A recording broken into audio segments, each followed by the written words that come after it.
So, మనతో పాటు present ఇప్పుడు దయాకర్ గారి అంటే పెద్దమ్మ ఉన్నారు. సో, ఆమెతో మనం మాట్లాడదాం. నమస్తే అమ్మ. నమస్తే సార్. మీ పేరు? నా పేరు కృష్ణమ్మ సార్. కృష్ణమ్మ. సో, అంటే వీళ్ళతోటి మాట్లాడిపిస్తుంటే నువ్వు పక్క నుంచి మాట్లాడుతా ఉన్నావు కదా, అసలు ఏమైంది? ఎట్లా చచ్చిపోయింది శృతి? ఎట్లా చచ్చిపోయింది సార్? అవి కారణం ఇవ్వలేదు సార్. మా శృతి చచ్చిపోయే పద్ధతి కాదు, చచ్చిపోవద్దు శృతి. అయితే ఏమైంది, వచ్చింది. ఎందుకు వచ్చింది ఇంత తొందరగా, ఎందుకు వచ్చినవరా నాని అన్న.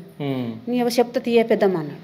అన్నాకేమన్నది, ఏంద్రా అప్పుడు సంక్రాంతి వెళ్ళినాక పెళ్ళి అంటివి, ఇప్పుడు పెళ్ళి అంటువి, 10 రోజులలో పెళ్లి కావాలంటున్నావు, ఎట్లా చేస్తామే మనము అంటే, ఎట్లన్నా చేస్తాం అక్క, ఆనన్నది తెస్తాం పైసలు, అప్పుడైనా ఎట్లయినా బాకీ, అప్పుడు సిటీలు ఉన్నాయి కానీ ఇప్పుడు బాకీ తెస్తాం అన్నది. అనగానే వీళ్ళు నాళ్ళ నాటికి ఎత్తుకున్నాం. ఈడో 2000, ఆడో 1,00,000, ఈడో 1,00,000 తెచ్చినాం, పెళ్లి చేసినాం. చేసినాక పెళ్లి చేసే ముందు ముఖం మార్చుకుంది. ముఖం మార్చుకున్నాక, ఎందుకు మార్చుకుంటున్నావు బిడ్డ, మీ నాయన అమ్మ నాయన వస్తారు, వాళ్ళే కాళ్ళు కడుగుతారు, నీ అమ్మ నాయన వస్తారు, కాళ్ళు కడుగుతారు బిడ్డ అనగానే నవ్వింది.